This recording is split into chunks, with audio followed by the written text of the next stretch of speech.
Hola amigos de Lima News, nos encontramos en Cayena, en San Isidro, y vamos a entrevistar al joven escritor Aarón Alba, quien va a presentar su libro El enigma de la silla rota este 13 de enero en la Casa de la Literatura.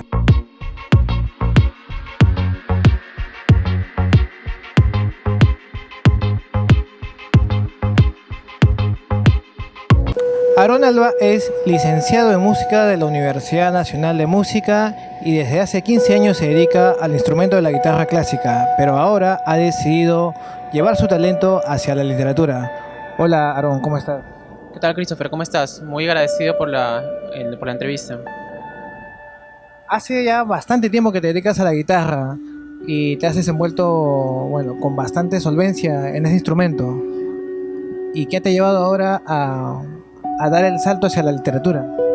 Bien, yo en la literatura tengo una relación, digamos, bastante también antigua, por decirlo así. Yo desde niño escribía cosas para mí, pequeñas historias. Curiosamente tuve la oportunidad de mi primer concurso a nivel artístico, fue literario. En el año 2001, cuando yo estaba en tercero de secundaria, gané los Juegos Florales en composición literaria, que era un tema libre, en mi colegio. Ahí yo ya empezaba a tocar la guitarra, pero no tenía ningún concurso ganado, digamos, ¿no? Más adelante he ganado algunos concursos de guitarra clásica, pero respondiendo directamente a tu pregunta, yo siempre he sentido de que con la música, como he tocado guitarra clásica, he expresado, digamos, lo de mi interior mediante las obras de otros autores, en este caso autores de siglos pasados, autores clásicos, pero no se me daba mucho por componer, ni letras ni música sola.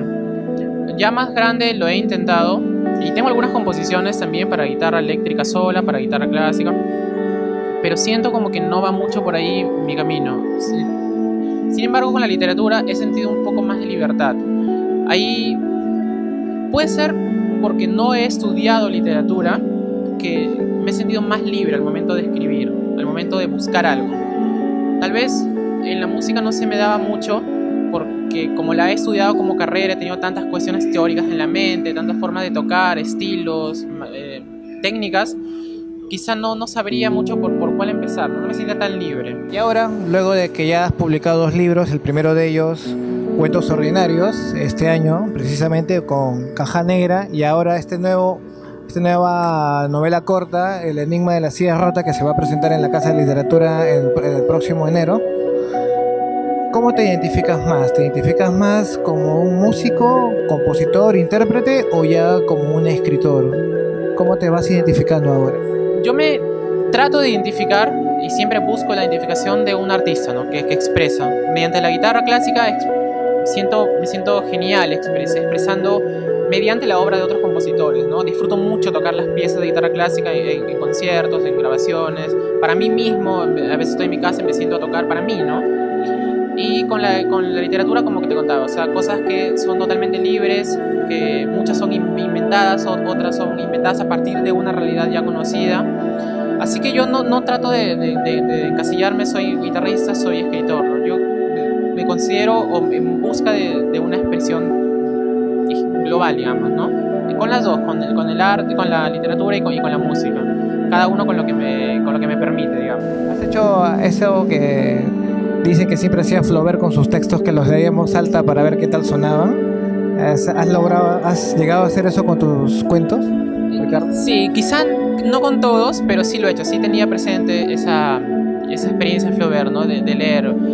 Claro, a mí me gusta mucho cuidar sobre todo el ritmo de las frases, ¿no? De las palabras, de las oraciones. Me gusta mucho jugar con eso. Hay algunos libros que tienen, digamos, de los dos, oraciones largas y oraciones cortas. No funciona solamente por pensar en hacer una oración larga o una oración corta, hay que leerlo y ver si funciona o no, ¿no? Por ejemplo, en el caso de Thomas Mann, escritor alemán, él usa muchas frases largas, larguísimas, pero están tan bien construidas que suena bien, que funciona, digamos, ¿no? Hay otros autores que usan frases más cortas, por ejemplo, ¿no? Entonces sí me ha pasado con muchos que los he leído para ver cómo suena, buscar la cadencia, eso, ¿no? Digamos. Viendo un poco el título de tu primer libro, Cuentos Ordinarios, y obviamente el epígrafe del segundo, el enigma de la silla rota, y las temáticas, además, sobre todo del libro que vas a presentar ahora en enero, Capto cierta influencia, o de repente tú me lo puedes aclarar más, de Edgar Allan Poe, por ejemplo, de Julio Ramón Ribeiro, quizá también de Julio Cortázar, quien también decía que sus cuentos o muchas de sus creaciones eran como que del mismo ritmo que el jazz, ¿no? Como El Cuarto del Perseguidor y algunos otros. ¿Tienes alguna influencia de algunos de esos autores o algunos otros? Mira, yo cuando he escrito estos cuentos, estos dos libros, no lo he pensado así como que me suena a tal autor y por ahí voy a partir, ¿no? Coinciden algunas personas en que, por ejemplo, el primer libro, Cuentos Ordinarios, tiene un poco la influencia de Ribeiro, ese tipo de cosas, ¿no? No es que me comparen con él, ¿no? Yo tampoco lo hago, pero o sea, un poquito la influencia, ¿no? En el de La Silla Rota, claro, tienes el epígrafe del inicio, tiene una cita de las prosas apátridas, por supuesto.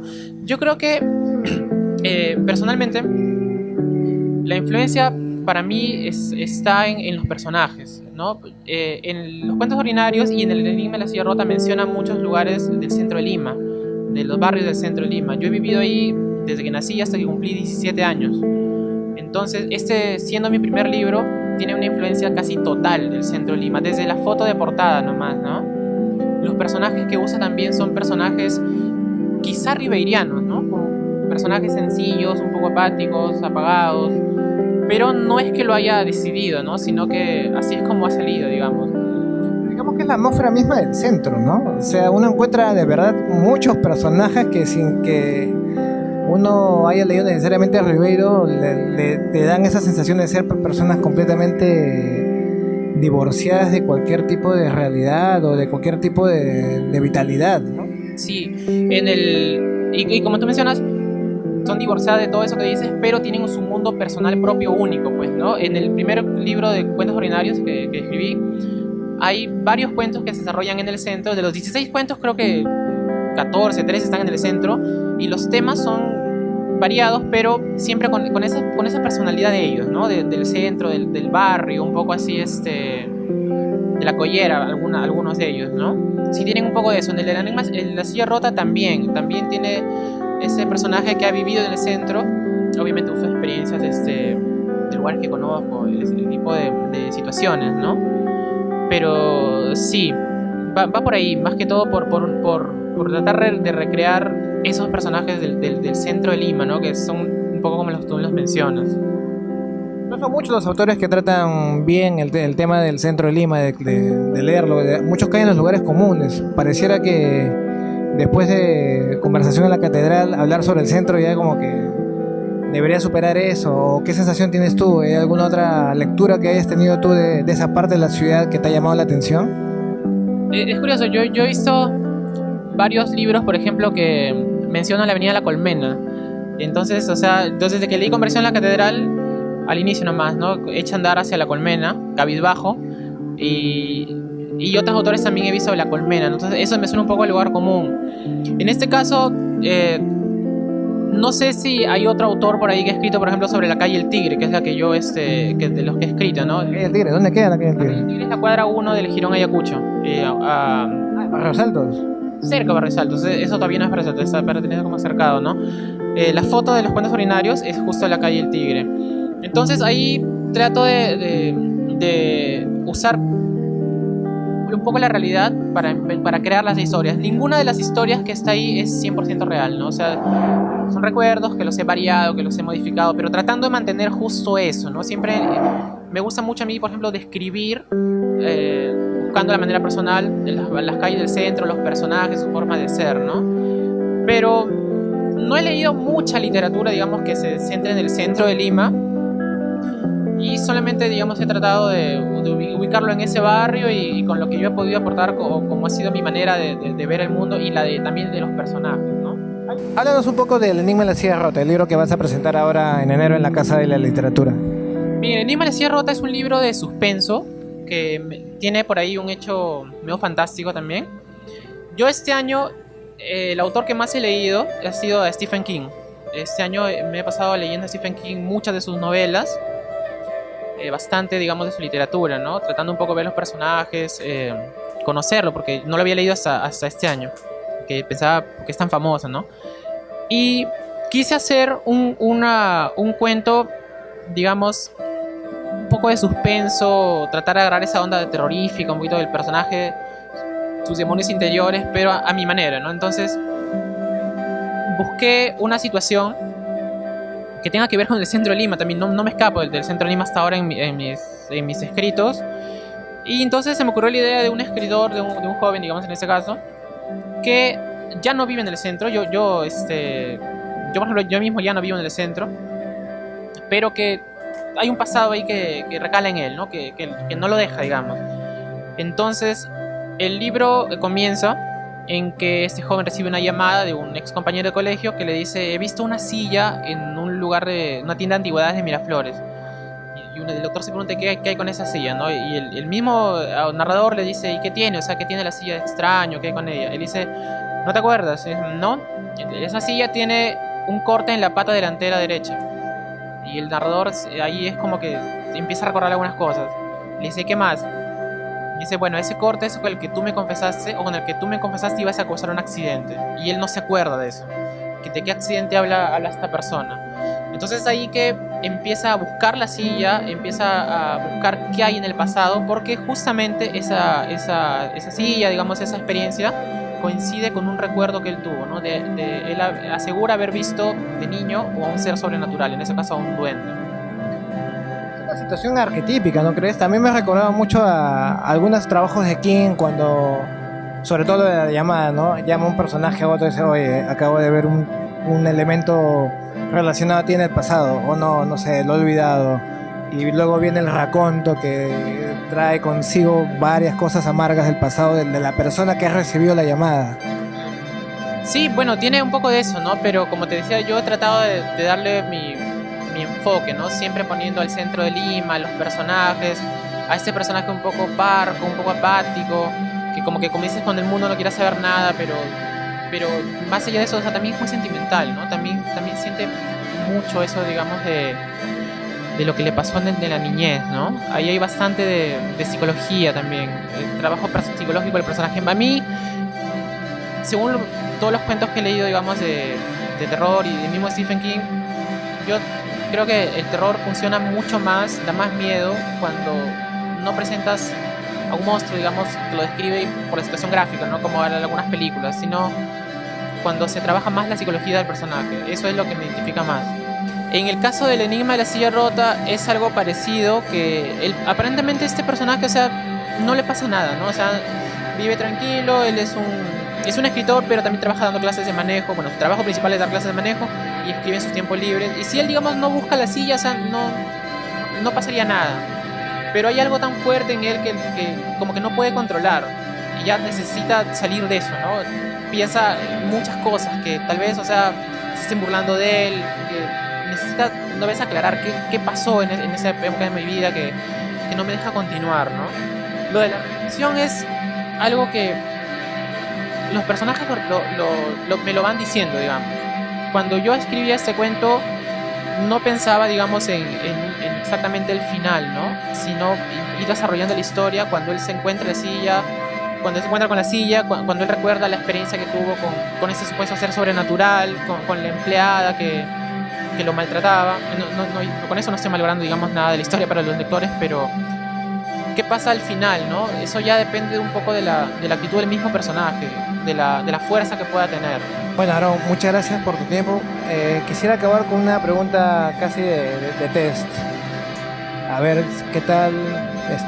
¿Me podrías contar sobre tus libros favoritos? Has mencionado ya algunos, no sé si sean, por ejemplo, Soledades y Tumbas, que me parece que es un librazo, pero algunos otros que hayan marcado tu decisión, primero de dedicarte al arte, segundo de empezar a escribir, alguno que te haya impactado tanto como para tomar esta decisión. Claro. Mira, con Héroes y Tumbas fue uno de los primeros libros que leí, digamos, de manera seria, ¿no? Cuando tenía 24, 23 años. Ahí todavía no había decidido escribir estos cuentos, pero posiblemente los cuentos de Ribeiro sean los que me hayan hecho a mí comprender que yo también podía escribir. No me refiero por compararme con él, sino por los personajes. Te comento esto porque hace una semana estuve en un colegio en Santa Clara hablando con los chicos sobre la profesión de la literatura, y muchos me decían esto, ¿no? Que ellos no escribían porque no sabían qué escribir. yo les preguntaba, ¿ustedes sienten que su vida es aburrida para escribir? Y muchos me decían sí. Y yo les decía, yo también sentí lo mismo. Entonces usaba, por ejemplo, un cuento mío, que es el primero de Cuentos Ordinarios, para un poco enfocar esto, ¿no? Que ese cuento trata sobre un adolescente que va a perder a su abuela. Su abuela está enferma de cáncer y él sabe que va a morir. Entonces el cuento se desarrolla en cómo él va a enfrentar esta muerte de un familiar cercano por primera vez. Yo les preguntaba a los chicos, ¿quién no ha sentido eso alguna vez? Un familiar cercano se puede morir, tiene miedo. O sea, todos, ¿cierto? Sí, todos hemos sentido. Y eso no es algo digno de escribir. O sea, eso nos ha pasado a todos ¿acaso es aburrido eso? No. Entonces, respondiendo a tu pregunta, De Beiro me enseñó justamente eso, ¿no? O sea, a los personajes tan parcos que no tienen situaciones que van a cambiar el mundo, que van a ser políticamente genios o villanos, pero que se les puede encontrar algo genial y que se hace universal al momento de transmitirlo de una manera pues correcta, ¿no? Él es uno de mis autores favoritos. Otro también que hasta ahora, digamos, es el libro que más respeto le tengo, es La montaña mágica de Thomas Mann, ¿no? Ese libro también es un libro que se basa en conversaciones más que todo. Están ahí en un sanatorio, tranquilos, no les pasa nada, hasta el final. Pero las reflexiones que tienen sobre la vida, sobre la música, el arte, la muerte, la enfermedad, todo, o sea, también me ha enseñado mucho, digamos, ¿no? Es un libro de iniciación para mí, fue La montaña mágica, ¿no? Que lo he leído 2 veces y lo pienso releer muchas veces más. Otro autor que también me ha marcado mucho, que lo he leído hace poco, pero que definitivamente se ha convertido en un clásico para mí, es Jorge Ninapaita, el peruano, con su libro Muñequita Linda y El arte verdadero. Esos cuentos me han marcado mucho, los releo de vez en cuando también. Personajes también así parecidos, digamos, ¿no? Muchos muy introspectivos, parcos también. Hola amigos, ¿qué tal? Soy Aaron Alba. Los invito a leer mi libro El enigma de la silla rota, un libro de suspenso, un thriller psicológico. Pueden adquirirlo en la dirección y el número que aparece en pantalla. Y los invito también a su presentación el día sábado 13 de enero en la Casa de la Literatura a las 6:30 de la tarde. Muchas gracias.